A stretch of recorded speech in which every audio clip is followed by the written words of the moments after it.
Grace Johnson was a faithful wife, but at midnight, in the middle of a freezing storm, her husband Marcus decided a friend's lie was worth more than his marriage.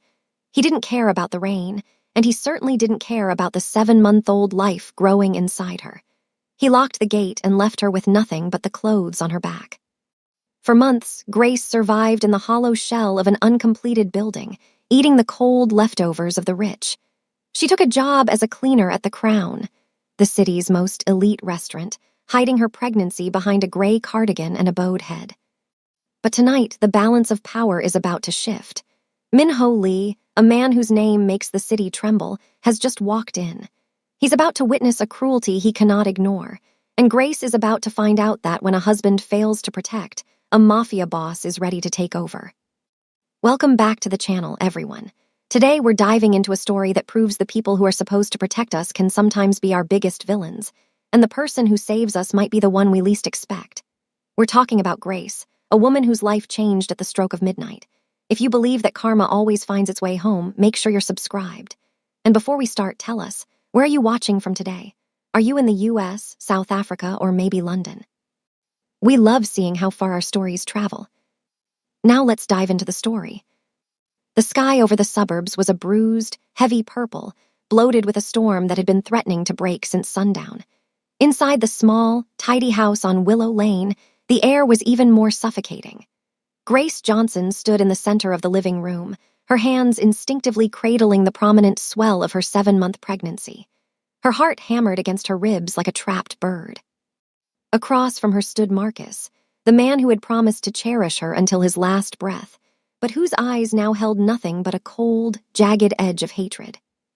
"Marcus, please, just listen to me for 1 second," Grace pleaded, her voice trembling. "I don't know what they told you, but it's a lie. I have been home every night. I have been preparing for our son. How can you believe them over me?" Marcus didn't move. He stood by the front door, his knuckles white as he gripped the handle of a large, bulging suitcase. "My friends don't lie to me, Grace. They saw you. They saw the way you were looking at him at the pharmacy. They heard the rumors. And now that I'm looking at you, really looking at you, I don't even see my own reflection in that belly anymore." The words felt like a physical blow to Grace's chest. The rumors were whispers from Marcus's childhood friends, men who had always resented Grace for tamming the life of the party, men who spent their nights in bars while she spent hers decorating a nursery. They had fed Marcus a poison of suspicion, and he had swallowed every drop. "It's your son, Marcus. We saw the ultrasound together. We picked out the name Michael together." Tears finally spilled over, hot and stinging against her dark brown skin. She moved toward him, reaching out a hand, but he recoiled as if her touch were toxic. "Don't touch me," he hissed. The storm outside finally broke, a sudden, violent crack of thunder shaking the floorboards followed by the roar of torrential rain. "I'm not being a fool for 1 more minute. I worked too hard for this house to let a woman like you occupy it while carrying another man's mistake." He turned and grabbed a second bag, a smaller duffel she had packed weeks ago with baby clothes. With a sudden, violent heave, he threw open the front door. The wind whipped into the house, bringing with it a spray of icy rain that soaked the carpet instantly. "Marcus, it's midnight, it's pouring." Grace's voice rose to a scream of disbelief. "Where am I supposed to go? Look at me." "Go to him," Marcus shouted over the thunder, his face contorted in a mask of disgust. "Go to whoever gave you that child." He grabbed the large suitcase and stepped out onto the porch. With a grunt of effort, he hurled it down the stairs. It tumbled once, twice, and burst open on the wet pavement of the driveway, her maternity dresses and the gray cardigan she loved so much spilling out into the muddy puddles. He followed with the duffel bag, throwing it into the darkness of the yard. Grace rushed to the threshold, the cold wind whipping her natural hair into her face. She fell to her knees at the doorway, her black maternity dress soaking up the moisture from the floor. "Marcus, I'm begging you. Think about the baby. It's freezing out there." He looked down at her, and for a fleeting second, Grace looked for a glimmer of the man who had proposed to her on a beach 3 years ago. She looked for the man who used to rub her feet and talk to her belly at night. But that man was gone, replaced by a stranger blinded by pride and the poisonous whispers of others. "Get out, Grace," he said, his voice terrifyingly quiet now. When she didn't move, paralyzed by the sheer impossibility of the moment, he reached down and grabbed her upper arm. He pulled her up and out onto the porch. Grace stumbled, her wet feet slipping on the wood. He didn't let her fall, but he didn't hold her gently either. He marched her to the edge of the stairs and let go. "Wait," she gasped, but the door was already swinging shut. The sound of the heavy deadbolt clicking into place was louder than the thunder. Grace stood on the porch, the rain drenching her in seconds, turning her thin cardigan into a heavy, freezing weight. She hammered on the wood until her fists were bruised. She called his name until her throat was raw and her voice was a mere whisper lost in the gale. "Marcus, please, I have nowhere to go." The house remained dark. Not a single light flickered. He had truly discarded her.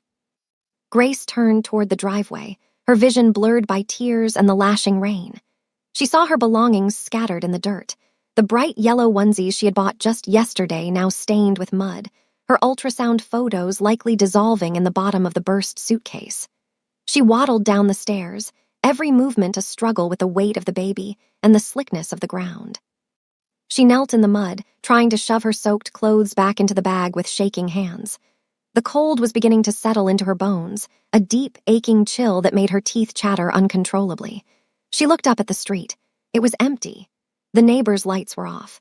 She was a black woman, 7 months pregnant, standing in the mud at midnight, labeled a traitor by the only person she had ever loved. "It's okay, little one," she whispered, her hand pressing firmly against her stomach as she felt a frantic kick from within. "It's just you and me now. I won't let anything happen to you. I promise." She managed to zip the broken suitcase halfway.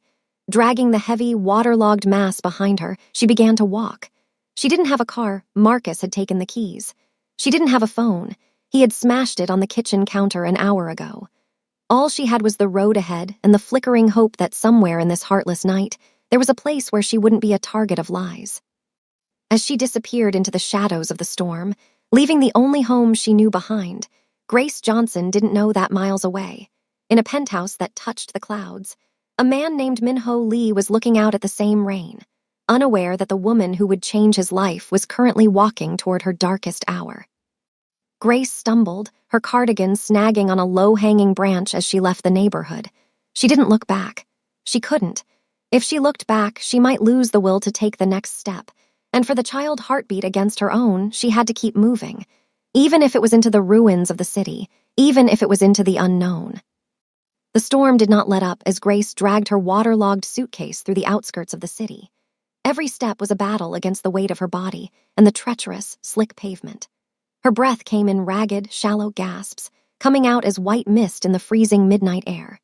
The streetlights flickered and died out as she moved further away from the manicured suburbs and into a district where the pavement was cracked and the shadows grew long and jagged. By the time the clock struck 3, the adrenaline that had fueled her departure began to evaporate, replaced by a bone-deep exhaustion that threatened to collapse her lungs. Her feet were numb, her back was a knot of white-hot pain, and her damp cardigan felt like a shroud of ice against her skin. She stopped at the edge of a construction site that had clearly been abandoned for months.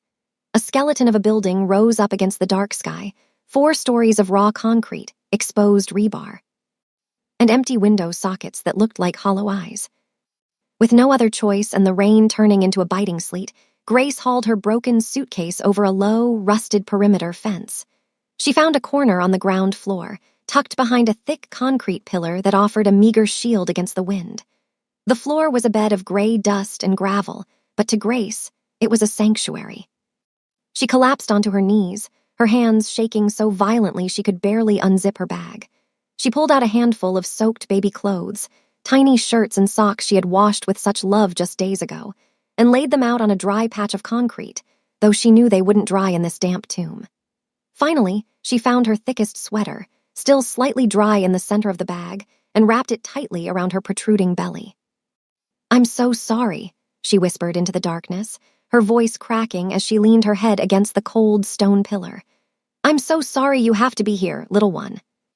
She felt a slow, rhythmic movement from within, not the frantic kicks of earlier, but a steady nudge, as if the baby were trying to comfort her. The realization hit her then with the force of a tidal wave. She was completely alone. There was no Marcus to call, no mother to run to, and no friends who hadn't already turned their backs on her. She was a ghost in her own city. The cold began to seep upward from the concrete, biting through her dress.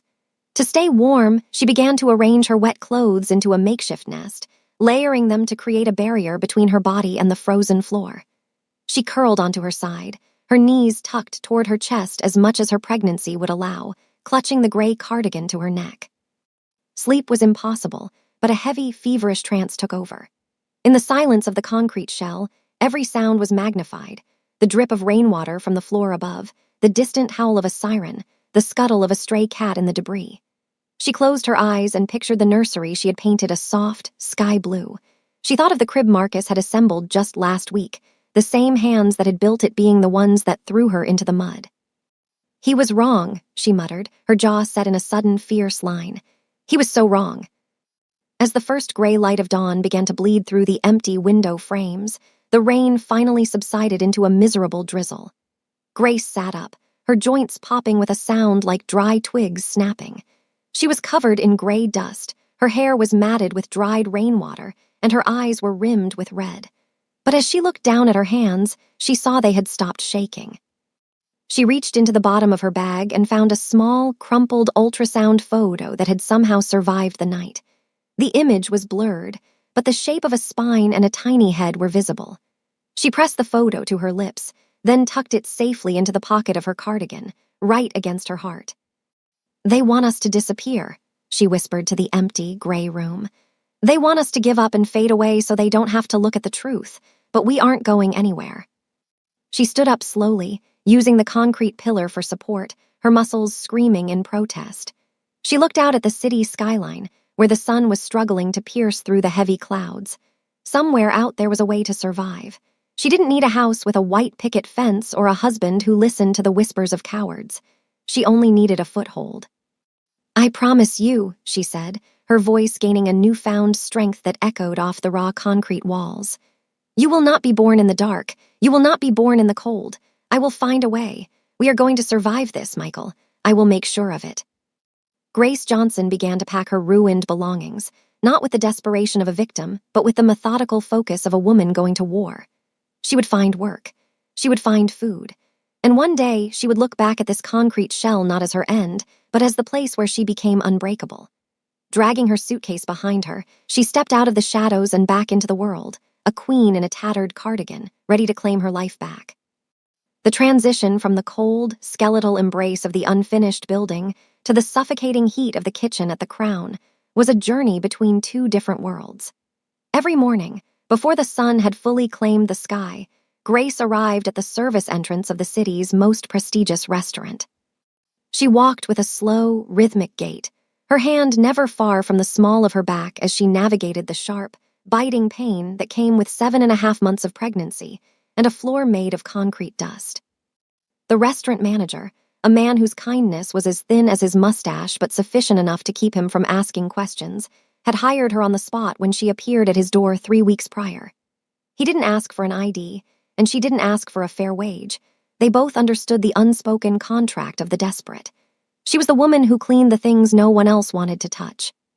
She scrubbed the grout between the marble tiles until her knuckles bled, and she polished the brass railings until they reflected the indifferent faces of the city's elite. By mid-afternoon, the air in the kitchen became a thick soup of expensive spices, roasting meats, and the sharp tang of cleaning chemicals. Grace moved through the chaos like a shadow, her black maternity dress now faded to a dull charcoal, hidden beneath a stained white apron. She worked in the dish pit, a steaming cavern of industrial washers and jagged stacks of porcelain.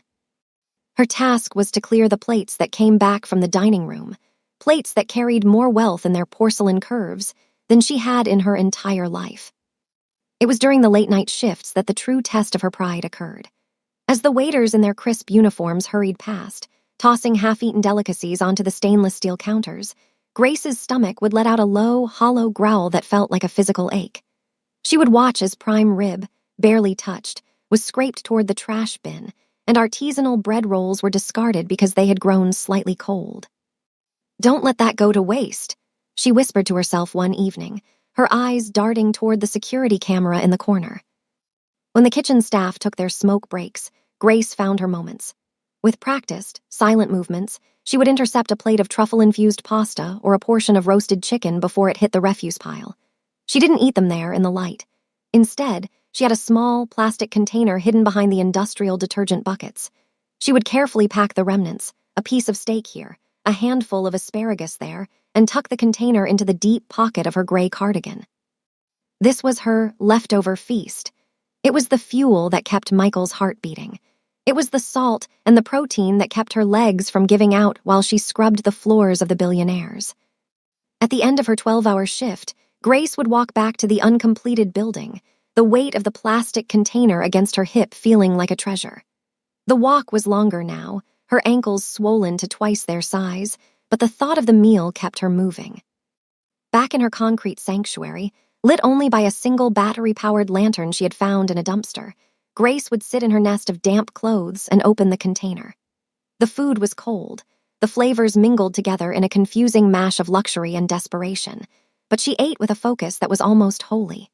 She chewed slowly, savoring the nutrients, picturing them traveling through her blood to the tiny life that was now her entire universe.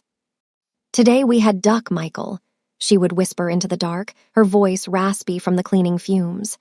"And something called saffron. It's expensive. It means we're going to be strong. You're going to have the best of everything, even if I have to steal it from their trash."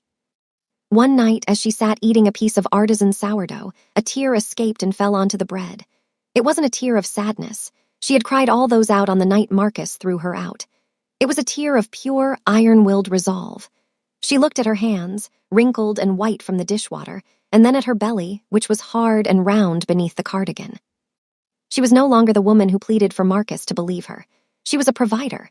She was a survivor. Every scrap of food she scavenged was a victory against the man who thought she would wither away and die without him. The Crown saw her as a ghost, a nameless cleaner who vanished into the night, but Grace knew she was a warrior preparing for a reckoning. As she finished the last of her scavenged meal and curled up on the cold floor, she felt a strong, deliberate kick. It was a promise. They were still here. They were still fighting. And the city that looked down on her had no idea what was coming. The evening air inside the Crown was thick with the scent of expensive jasmine and the hushed, rhythmic clinking of silver against fine bone china. Grace was positioned near the heavy velvet curtains that separated the dining hall from the service corridor, her hands gripping a spray bottle and a microfiber cloth. Her back ached with a dull, throbbing persistence, and beneath her gray cardigan, she could feel the heat of her own skin, a feverish byproduct of a day spent scrubbing the industrial walk-in freezers. She kept her head down, a ghost in a black maternity dress, waiting for the high society rush to lull so she could begin the nightly task of buffing the marble baseboards. Suddenly, the ambient hum of the restaurant, the laughter of CEOs and the soft jazz from the overhead speakers, stuttered and died. The revolving glass doors at the entrance slowed, and a cold, sharp stillness swept into the room, more piercing than the midnight storm that had cast Grace out weeks ago. The manager, a man who usually moved with a frantic, self-important bustle, seemed to shrink. He stood at the maitre d' stand, his hands trembling as he straightened his bow tie. The waiters stopped in their tracks, trays held tight to their chests, their eyes darting toward the entryway with a mixture of reverence and primal fear. Min-Ho Lee walked in first. He was a man carved from shadow and obsidian. His black suit was tailored with such lethal precision that it seemed to absorb the ambient light of the crystal chandeliers.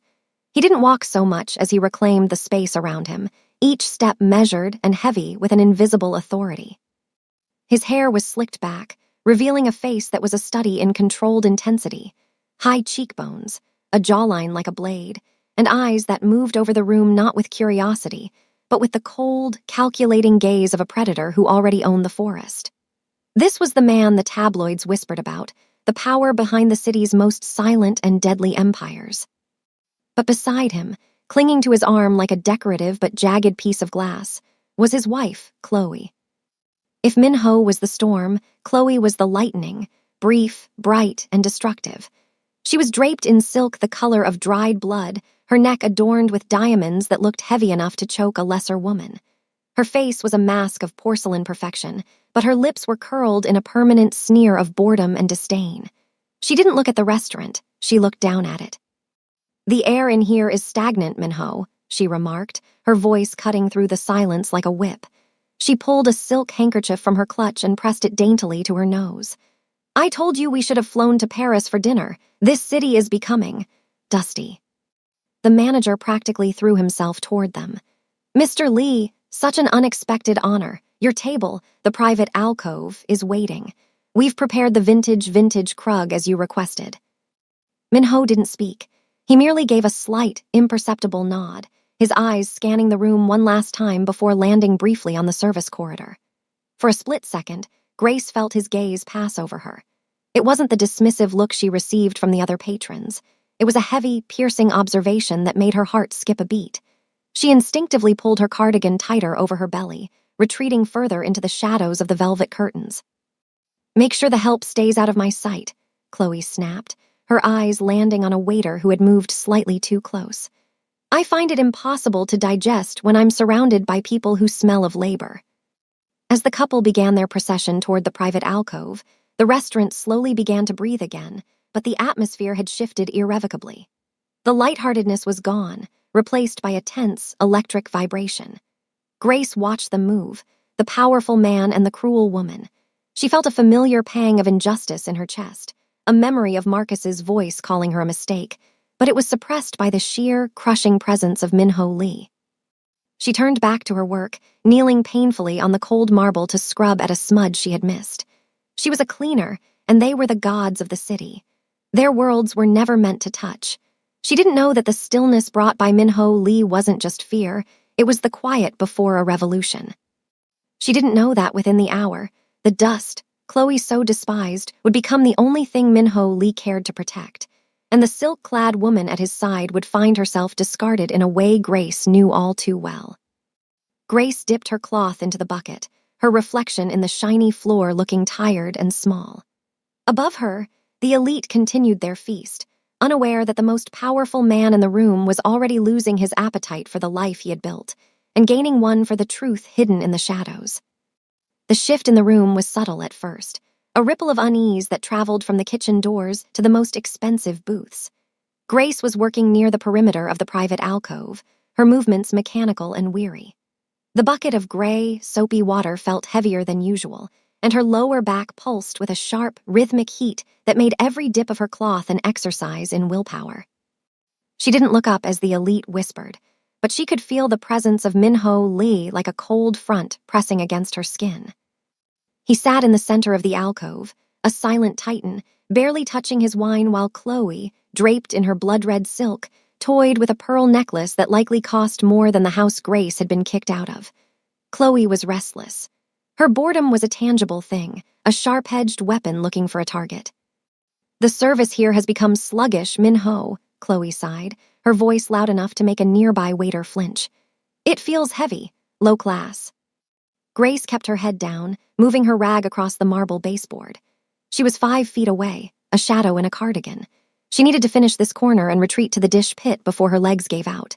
But as she moved to shift her bucket, her swollen ankle buckled slightly. The bucket tipped. It didn't fall, but a wave of gray, dirty water splashed over the rim, fanning out across the pristine floor and soaking the hem of Chloe's silk gown and the toe of her designer heels. The silence that followed was absolute. It was the silence of a guillotine blade suspended in midair.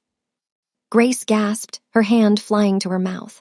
I am so sorry, ma'am. It was an accident. I'll clean it immediately. She scrambled to her knees, her belly making the movement awkward and painful, her microfiber cloth already working frantically to soak up the water. But Chloe was already standing.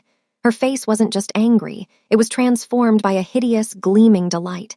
She finally had something to vent her malice upon. You filthy, clumsy creature, Chloe hissed.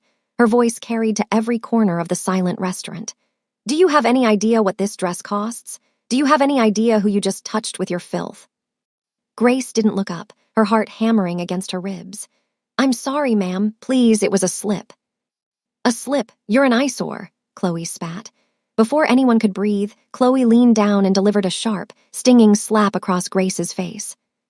The sound cracked through the dining room like a gunshot. Grace's head snapped to the side, her natural hair falling over her face as she slumped further toward the floor. The restaurant gasped as one, a collective intake of breath that held no pity, only shock at the breach of decorum. "Look at me when I'm speaking to you," Chloe screamed. She grabbed the bucket Grace had been using, the water dark with the soot of the restaurant floors, and with a violent heave, she threw the contents over Grace's head. The cold, dirty water drenched Grace instantly.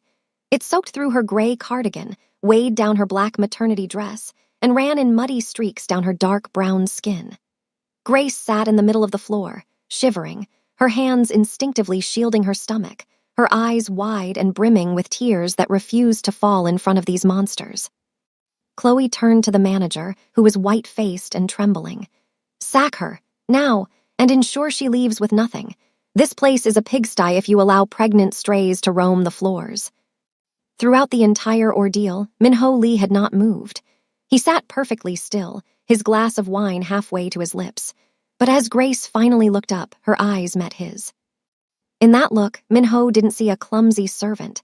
He saw the way she shielded her belly, a gesture of fierce, maternal protection he had seen in the women of his own bloodline.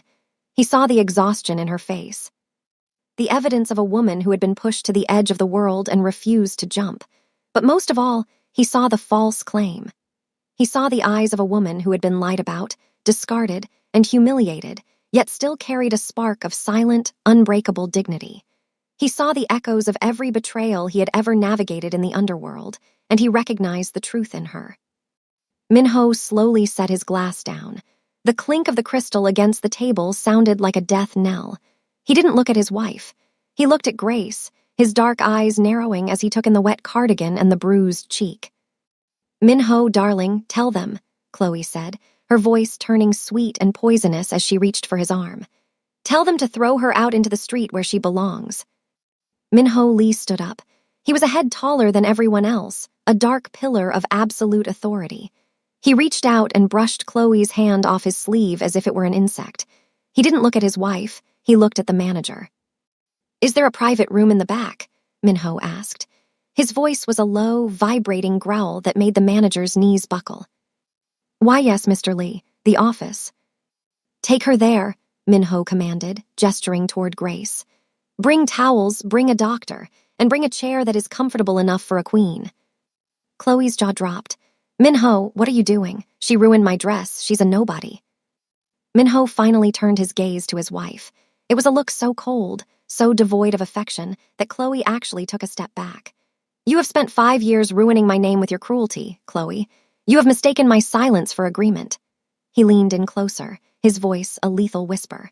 "But you just struck a woman who has more strength in her pinky finger than you have in your entire bloodline." He turned back to the room, his voice rising so that every elite diner heard him. "Dinner is over. The Crown is closed for the night. I suggest you all leave before I lose my patience." As the panicked diners scrambled for their coats, Min-ho stepped toward Grace. He didn't care about the dirty water on the floor or the soot on her cardigan. He reached down and offered a hand that ruled the city's shadows, to the woman the world had tried to erase. Grace looked at his hand, then up at his face. She saw no pity there. She saw recognition. She saw a protector. For the first time since midnight on that rainy porch, Grace felt the ice in her heart begin to thaw.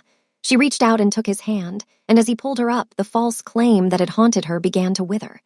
The Mafia boss had seen the truth, and the world was about to find out exactly what happened when Min-ho Lee decided to claim what was broken. The silence that followed Min-ho Lee's declaration was not merely a lack of noise. It was a vacuum, an atmospheric shift that made the very air in the restaurant feel thin and electric. Chloe stood frozen, her hand still raised from the violence she had just committed, her face a mask of painted-on perfection that was rapidly cracking. The diamonds at her throat caught the light of the chandeliers, mocking the darkness that was settling behind her husband's eyes. Min-ho did not look at the diners who were scrambling to settle their checks and vanish into the night. He did not look at the manager, who was currently ushering a shivering Grace toward the back office with the kind of frantic care one might give to a piece of ancient, fragile glass. Instead, Min-ho reached into the inner pocket of his charcoal suit and pulled out a sleek, black smartphone. "Min-ho, stop this at once," Chloe hissed, her voice low and sharp, vibrating with a desperate attempt to regain control. "You are making a spectacle, over a servant, over a girl who smells like a sewer. Think of our image. Think of the board. Minho ignored her. He tapped a single contact on his screen and held the phone to his ear. His gaze remained fixed on the spot on the floor where Grace's dirty dishwater still pooled, a gray stain on his wife's pristine reputation. Junha, Minho said, his voice flat and devoid of any warmth. I am at the Crown. I need you here in 10 minutes. Bring the standard termination filing for a domestic partnership. Yes, the one we drafted 2 years ago. Chloe's breath hitched, a sharp, audible sound in the now empty dining room. 2 years ago, you've had papers ready for 2 years. Minho lowered the phone, his expression as unreadable as a stone wall. I have had them ready since the night you laughed while your driver hit that stray dog in Seoul, Chloe. I was simply waiting for the moment you finally proved that your soul was as hollow as your promises. Tonight, you didn't just hit a dog. You struck a mother. You struck a woman who has more honor in her silence than you have in your entire lineage. I am your wife, she shrieked, the sound echoing off the vaulted ceilings. You were an arrangement, Minho corrected her, his voice dropping to a lethal, quiet register. An arrangement that has reached its expiration date. True to his word, 10 minutes had not yet passed before a man in a sharp navy suit burst through the revolving doors. Junha, Minho's personal counsel and fixer, carried a leather briefcase with the practiced ease of a soldier. He didn't look at the chaos. He didn't look at the sobbing woman in red. He walked straight to Minho and placed a single, thick document on the table, right next to the glass of wine Minho had never finished. It's all here, sir, Junha said, clicking a gold pen and laying it across the top page. It covers the asset split as per the prenuptial agreement. She receives the villa in Jeju and the monthly stipend, provided she signs the non-disclosure and non-interference clauses immediately. Minho picked up the pen. With a few swift, jagged strokes, he signed his name. Then he slid the paper across the white linen tablecloth toward Chloe. Sign it, Minho commanded. I won't, Chloe spat, her eyes wild. I'll fight you. I'll take half of everything. I'll tell the papers about your associates and your business trips to Macau. Minho stepped closer to her, his presence suddenly overwhelming, the cold scent of his cologne filling her lungs. You will sign it because if you don't, Junha will open the second folder in that briefcase. The one containing the bank records of the charity you've been using to funnel money to your lover in Milan. The one that proves you've been stealing from the Lee Foundation for 3 fiscal years. Chloe's face went from flushed red to a ghostly, sickly white. Her hand trembled as it reached for the gold pen. She looked around the restaurant, the place where she had spent years being the queen, and realized the staff were all looking away. Even the manager was gone. She was alone with a man she had never truly known, a man who was now looking at her with nothing but professional boredom. She signed the paper, the nib of the pen tearing through the expensive parchment in her haste. There, she choked out, throwing the pen at him. I hope she was worth it. I hope that pregnant trash is worth the scandal. She is a human being, Chloe, Minho said, picking up the signed document and handing it to Junha. Something you stopped being a long time ago. Now leave. My driver is waiting outside to take you to the airport. Your flight to Jeju leaves in 2 hours. If you are still in this city by dawn, the arrangements will become significantly less comfortable. Chloe grabbed her clutch, her heels clicking a frantic, uneven rhythm as she fled the restaurant, her red dress trailing through the dirty water she had forced Grace to clean. She didn't look back. Minho stood for a moment, adjusting his cuffs. The adrenaline of the moment didn't show on his face, but his pulse was steady and certain. He turned away from the door and walked toward the back office. When he pushed the door open, he saw Grace. She was sitting in the manager's oversized leather chair, wrapped in several clean, white tablecloths. A bowl of warm water sat on the desk, and she was gently dabbing at her bruised cheek. She looked up as he entered, her dark brown eyes wide with a mixture of fear and a budding, fragile hope. She's gone, Minho said simply. Grace looked at him, her hand moving to her belly. You didn't have to do that. I'm just the cleaner, I'm no one. Minho walked over and knelt beside the chair, a gesture that would have shocked the city if they had seen it. He looked at the wet, gray cardigan she still clutched around her shoulders. No one is just anything, Grace, he said, his voice softer than it had been all evening. In my world, we value 2 things, loyalty and the strength to survive. You have survived a storm that would have drowned most men. And as for being a cleaner," he reached out, hesitating for a second before gently touching the hem of the tablecloth wrapped around her. "Tonight, you cleaned more than just the floors. You helped me clear a path I should have taken years ago." Grace's lip trembled. "My husband, Marcus, he said I was a mistake. He said I was nothing." "Marcus is a fool who traded a diamond for a handful of gravel," Minho replied, his eyes flashing with a brief, dark promise of future retribution. "But you don't have to worry about Marcus anymore, and you don't have to worry about where you'll sleep tonight." He stood up and offered his hand again. "My home has many rooms, Grace, and it is in desperate need of someone who knows the value of a foundation. Will you come with me?" Grace looked at his hand, the hand of a man who had just destroyed his own marriage to protect a stranger. She thought of the uncompleted building, the cold concrete, and the leftovers she had eaten in the dark. Then she felt Michael move, a strong, confident kick against her ribs. She took his hand. "Yes," she whispered, "I'll come." As Minho led her out of the darkened restaurant and toward the waiting line of black sedans, the rain began to fall again. But this time, for Grace Johnson, the water didn't feel like a weight. It felt like a cleansing. The Mafia boss didn't just have a car waiting, he had a new life prepared. And for the first time in months, Grace didn't look at the ground. She looked at the horizon. The convoy of black sedans moved through the rain-slicked streets like a silent, predatory fleet, eventually turning off the main thoroughfare and ascending a private, winding road lined with ancient oaks.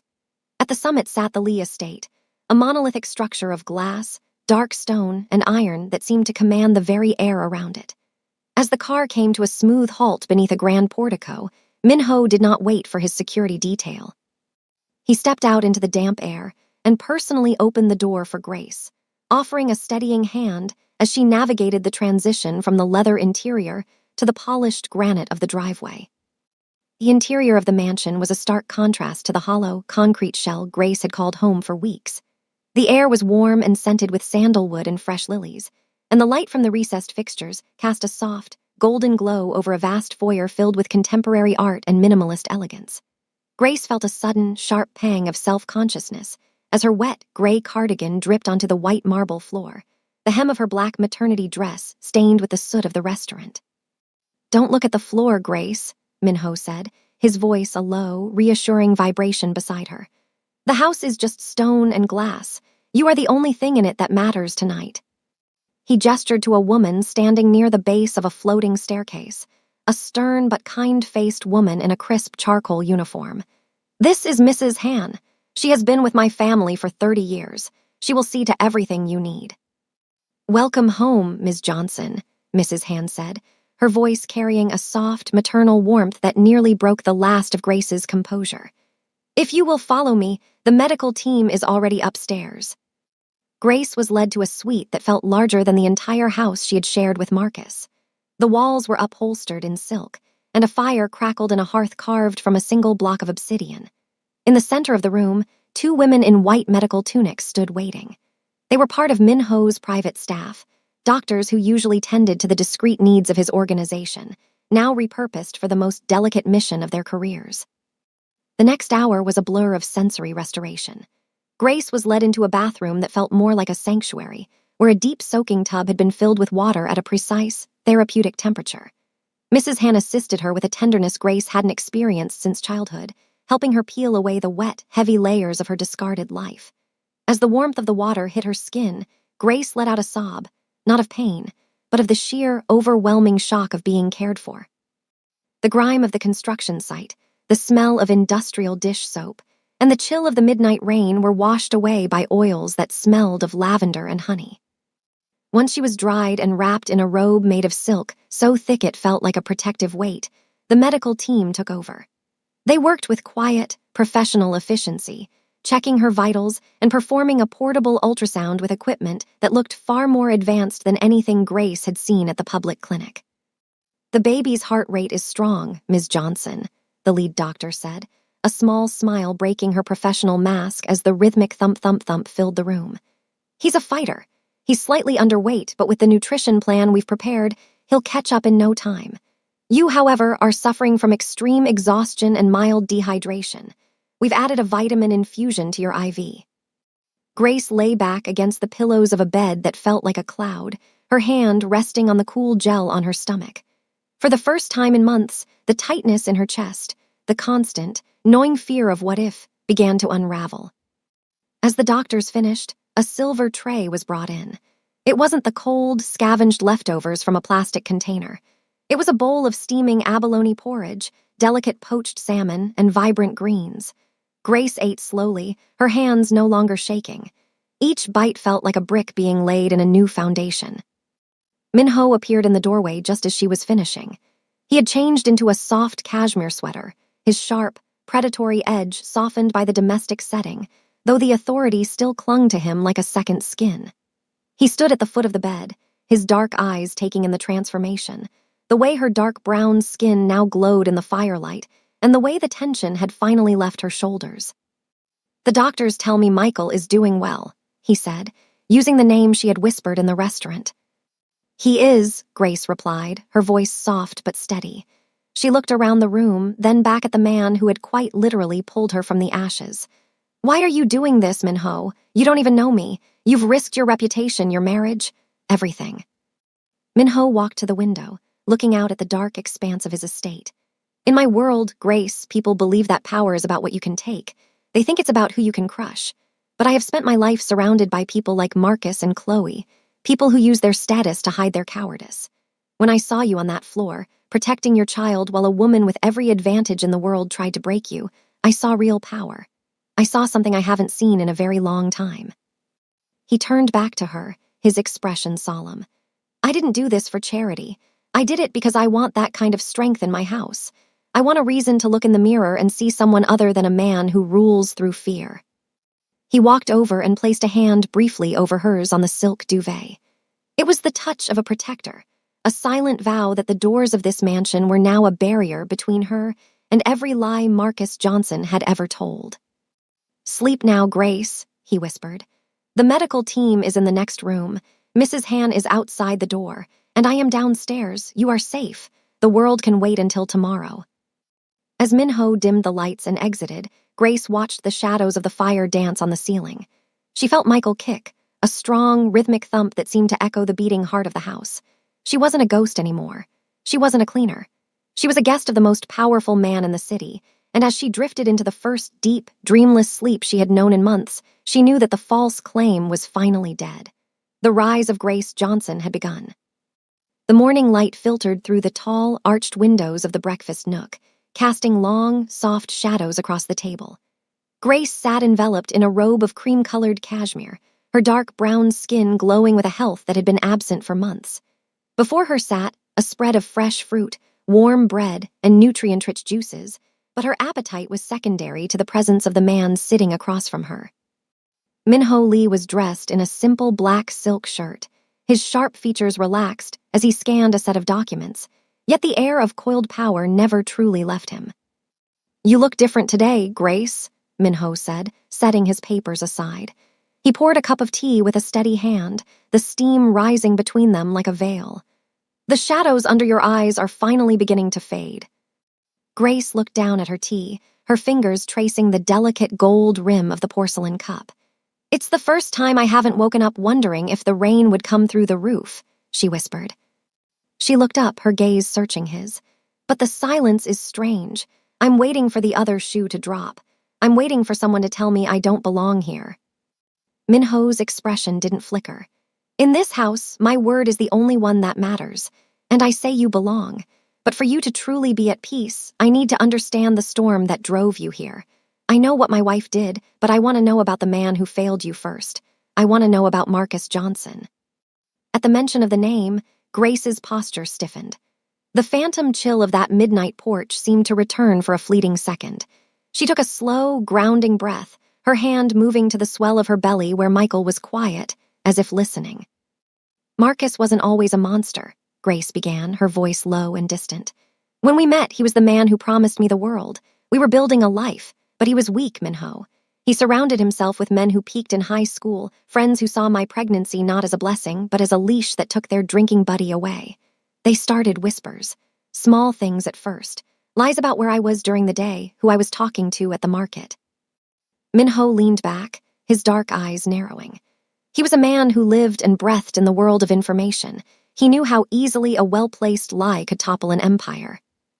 They told him I was cheating, Grace continued, her voice gaining a hard, bitter edge. They told him the baby wasn't his, and because Marcus is a man who values the respect of fools more than the love of his wife, he believed them. He didn't ask for a test. He didn't look at my face.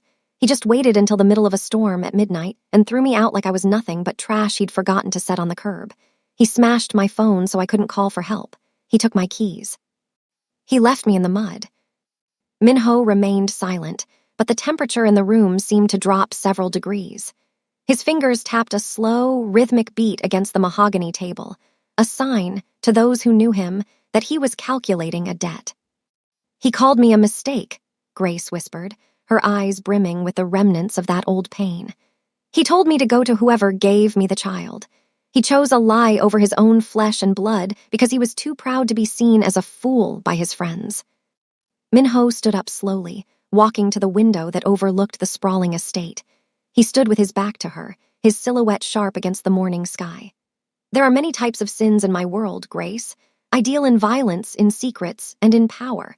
But the one thing I cannot abide is a man who lacks the spine to protect what is his. A man who betrays the person carrying his legacy is not a man at all. He is a parasite.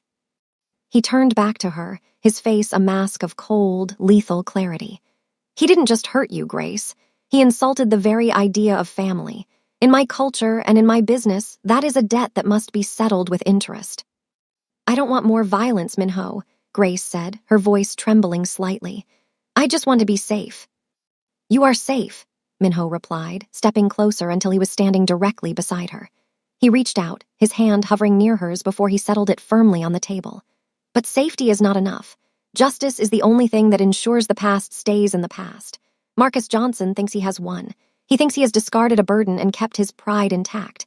He is currently living in the house you helped build, sleeping in the bed you chose, while you were eating scraps from my floor. Minho's eyes flashed with a dark, predatory light. I am a man of many flaws, Grace, but I have a very long memory for those who mistreat the vulnerable.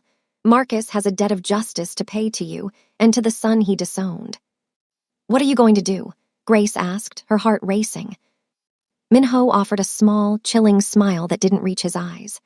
I am going to remind him that every action has a consequence, and I am going to ensure that when he finally sees the truth, it will be from the very bottom of the hole he dug for you. He wanted to listen to his friends. Fine. He will find out exactly how much those friends are worth when my lawyers and my associates begin to dismantle his life piece by piece. He leaned down, his voice a low promise. He threw you out at midnight. I think it's only fair that he learns what it's like to have the world turn dark when he least expects it. You don't need to worry about the details, Grace. You only need to focus on Michael. Leave the garbage to the man who knows how to dispose of it. As Minho walked out of the room to make the calls that would begin Marcus's downfall, Grace sat in the silence of the sun-drenched nook. For the first time, she didn't feel like a victim. She felt the weight of a powerful hand on her shoulder, a hand that didn't just offer comfort, but a shield. The truth had emerged, and in the world of Minho Lee, the truth was a weapon. Marcus Johnson had no idea that the storm he had started at midnight was about to return to his doorstep. And this time, it was wearing a black suit and carrying the weight of a mafia boss's wrath. The air in the garden of the Lee estate was still, the afternoon heat tempered by the gentle spray of hidden fountains. Grace sat on a stone bench, her fingers tracing the delicate embroidery of a silk wrap Minho had gifted her. For the first time, she felt the baby, Michael, settle into a peaceful rhythm, his kicks no longer frantic. But the serenity of the afternoon was shattered when one of Minho's security detail approached, his face an unreadable mask of professional discipline. Ms. Johnson, the man said, bowing slightly. There is a man at the perimeter gate, a Marcus Johnson. He is demanding to speak with you. He says he has legal rights to the child. Grace felt the blood drain from her face. The old reflex of fear, the memory of the cold rain and the locking deadbolt, threatened to pull her under. But before she could speak, a shadow fell across the stone path. Minho was there, his tailored suit jacket discarded, his shirt sleeves rolled up to reveal the dark, intricate ink of a dragon coiling around his forearm, a rare glimpse of the man beneath the billionaire's facade. Let him in, Minho said, his voice a low, vibrating hum. Minho, no, Grace whispered, standing up unsteadily. He's only here because he found out about you. He doesn't want me. He wants what he thinks he can get from you. I know exactly what he wants, Grace, Minho replied, his dark eyes fixing on the gate. And I want him to see exactly what he threw away. A few minutes later, Marcus Johnson was escorted up the winding driveway. He looked wildly out of place against the backdrop of ancient oaks and marble statues. He wore a cheap button-down shirt that was wrinkled at the collar, and his eyes darted around the estate with a hungry, desperate greed. When he saw Grace, his expression shifted instantly into a mask of feigned concern, though his gaze kept sliding past her to calculate the value of the mansion behind her. Grace, Marcus called out, stepping forward until the security detail barred his path with a single, firm movement. Grace, baby, I've been looking everywhere for you. I was so worried. Those friends of mine. They lied, Grace. I found out they were just jealous of us. I was out of my mind with grief when I sent you away. Grace stood her ground, her hand resting firmly on her belly. You weren't worried at midnight, Marcus. You weren't worried when you smashed my phone and threw my clothes into the mud. You only found me because you saw my face on a social media post at the Crown. Marcus's face hardened, the mask of the loving husband slipping to reveal the predator beneath. Look, I'm the father of that kid. That counts for something. I've talked to a lawyer, Grace. If you want me to sign away my rights, if you want this friend of yours to have a clean slate, it's going to cost. A lot. I figure a guy who owns half the city can afford to pay for my pain and suffering. Minho stepped forward then, moving with the slow, deliberate grace of a panther. He didn't raise his voice. He didn't need to. The very air seemed to grow heavy around him. Pain and suffering? Minho asked, his voice chillingly polite. Tell me, Mr. Johnson, what is the current market rate for a woman's dignity? What is the price for a child left to sleep in a concrete ruin? Marcus squared his shoulders, trying to match Minho's height, failing miserably. I don't know who you think you are, but I'm the legal husband. You're just the guy hiding her. You give me $5 million and I disappear. If not, I go to the press. Billionaire kidnaps pregnant wife of local man. Think of the scandal. Minho let out a short, dark laugh that didn't reach his eyes. He reached into his pocket and pulled out a small, translucent digital tablet, tapping a few commands. I don't play by the rules of the press, Marcus, Minho said. And I certainly don't pay for things I already own. You talk about legal rights? Let's talk about yours. As of 10 minutes ago, your mortgage, the one you've been behind on for 3 months, was purchased by one of my holding companies. Foreclosure starts at dawn. Marcus blinked, his mouth falling open. You can't do that. I can do much more, Minho continued, his voice dropping to a lethal whisper. I've also looked into those friends of yours. It seems they've been using your basement to store certain, unregulated substances. I've already sent the tip and the security footage to the local precinct. They're likely knocking on your door right now. Marcus took a step back, his bravado crumbling into pure, unadulterated terror. You're framing me. This is illegal. No, Minho corrected, stepping into Marcus's personal space until the smaller man was forced to look up. This is a debt. You threw a pregnant woman into a storm. Now I am the storm. You came here to extort money. You'll be lucky if you have a pair of shoes left by the end of the week. You have 60 seconds to leave this property before my security detail treats you like the trespasser you are. Grace, Marcus yelled, looking at her with wide, pleading eyes. Tell him to stop. We're family. Grace looked at the man she had once loved, the man who had discarded her when she was at her most vulnerable. She saw the cowardice in his eyes, the same cowardice that had allowed him to believe a lie because it was easier than being a man. We were never family, Marcus, Grace said, her voice clear and cold. Family is a sanctuary. You were just a prison I didn't know I was in. Minho is right. You should leave. You're trespassing on a life you're no longer a part of. Marcus turned and fled, stumbling over his own feet as the security team trailed him to the gate. He didn't look back. He knew he was beaten, not just by money, but by a man who understood a brand of loyalty Marcus couldn't even imagine. Minho turned back to Grace, the lethal edge vanishing from his expression, replaced by a quiet, protective warmth. He walked over and gently placed his hand over hers on her stomach. He won't bother you again, Minho promised. The trap is closed. He will be too busy trying to keep his own head above water to ever look at yours again. Grace leaned her head against Minho's shoulder, the final weight of her past lifting like mist in the sun. You really don't play by the rules, do you? Only the rules that matter, Grace, Minho whispered, kissing her forehead. And the first rule is that what is mine is never touched, and you and Michael, are mine. As they walked back toward the mansion, Grace knew the extortion was over. The false claim had been answered with a final, crushing truth. She wasn't a victim to be bartered. She was a woman who had found her king. And for Marcus Johnson, the midnight he had forced upon Grace was finally beginning for him, and this time there would be no one to hear him scream. The legal machinery of Minho Lee moved with the same silent, crushing inevitability as the man himself. In the weeks following the confrontation at the estate, Marcus Johnson's world didn't just crumble, it vanished. The friends who had whispered poison into his ear were the first to turn, offering testimony against him in exchange for leniency when the local precinct raided the basement Marcus had foolishly allowed them to use. By the time the final court date arrived, Marcus was a shell of a man, stripped of his home, his reputation, and his freedom. Grace watched the final proceedings from a secure video link in the Lee mansion, her hand resting on a belly that was now low and heavy, the time of Michael's arrival drawing near. She watched as Marcus was led away in handcuffs, his face a mask of disbelief as the judge read out the sentence for his involvement in the illicit activities and the documented domestic abuse of his pregnant wife.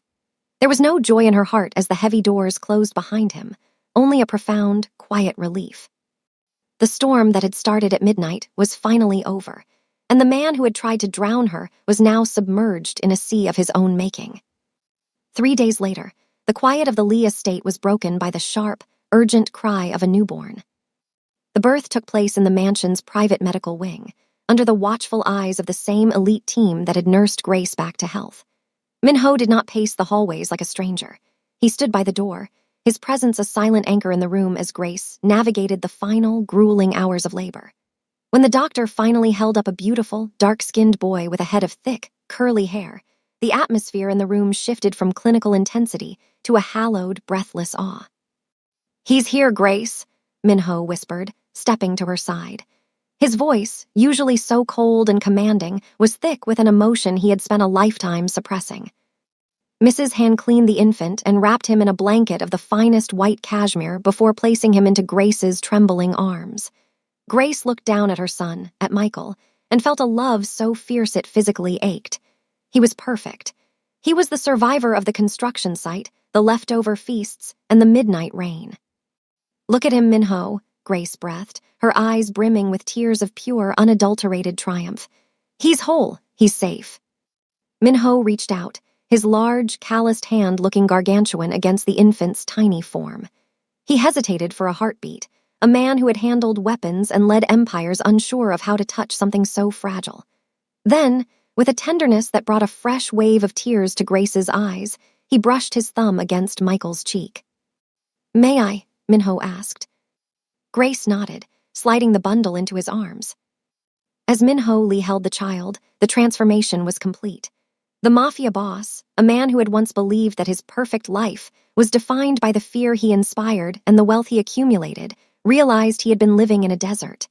He looked down at the boy, a child who was not of his blood but was now entirely of his heart, and felt the hole in his own life close forever. He wasn't just a protector anymore, he was a father. He wasn't just a billionaire. He was a guardian of a future that didn't involve shadows or violence. "He will never know the cold, Michael," Minho whispered to the sleeping infant, his dark eyes shining with a vow that was more binding than any contract. "He will never know the hunger, and he will never, ever be told he is a mistake." Minho looked up at Grace, his expression one of absolute devotion. He leaned down and kissed her forehead, then sat on the edge of the bed, the three of them forming a silhouette against the rising sun outside the window. The city below was waking up, unaware that its most feared man had been tamed by a tiny heartbeat. Marcus Johnson was behind bars, Chloe was a distant memory in a foreign land, and the false claim had been buried under the weight of a new, undeniable truth. Grace Johnson had walked out of a storm at midnight with nothing, only to find that the very end of her world was the beginning of a kingdom. In the quiet of the morning, surrounded by the warmth of a home built on protection and the soft sounds of a breathing child, The Mafia boss and the woman from the shadows finally found their peace. The life that Min-ho Lee had once thought was perfect had been a lie. The one he held in his arms now was the only one worth living. Grace went from a concrete floor to a Mafia mansion because she never stopped fighting for her child. If you believe every mother deserves a protector like Min-ho, hit that like button and subscribe to join our family. If you were Min-ho, would you have divorced your wife on the spot like that? Tell us your thoughts below. And if you're watching from New York, South Africa, or anywhere else, shout out your city in the comments. Remember, the darkest midnight always leads to the brightest dawn. Sleep well and stay strong.